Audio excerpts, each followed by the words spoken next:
Sisi hapa tunafanya kazi na wale wanapiga mdomo ndio wanatusimamisha tusifanye kazi. Tuko na ambulances hapa wanasema wajaziona, na ndio hizi ambulance nyingi zinaokoa maisha zaidi ya milioni 1. Tumepiga hata sauti ndio kama wana macho na wasikie. Wakasema tujachimba maji na tumepeana orodha ya vile tumechimba maji kila mahali. Wakasema tractor ziko, tumeoneshana tractor, hata kina mama wameongea. New City walienda kotini kusimamisha, koti katupa nje ndio isimame, sasa New City inaendelea. Watu ambao hawataki maendeleo, wanataka tu kubwa na kujitafutia. Hao watu ni ile sera ya zamani. Tusiwajali. Sisi tuko sera mpya tukiwa Kenya Kwanza na William Ruto ya kusonga mbele.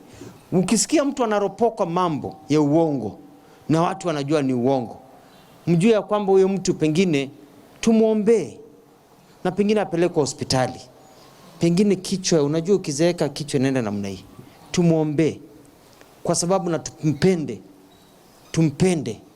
Kwa sababu watu kama wanadanganyana hadharani na watu wazima wanaona, iko kasoro mahali, anataka maombi. Kwa hivyo naomba wachungaji tuanzie kuombea viongozi wetu. Waache propaganda, tuseme ukweli, tushikane mikono, tuitishe kura kwa amani, ndio sisi tuendelee mbele kama watu wa amani. Kama mimi, mtu wa Nyendike tai, mimi mtu wa amani.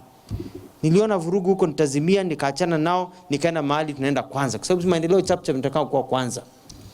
Na ndio watu wetu wapate maendeleo ya hapa chini, watu wapate kila kitu, pesa kwa mfuko, tukiwa na William Ruto tusonge mbele.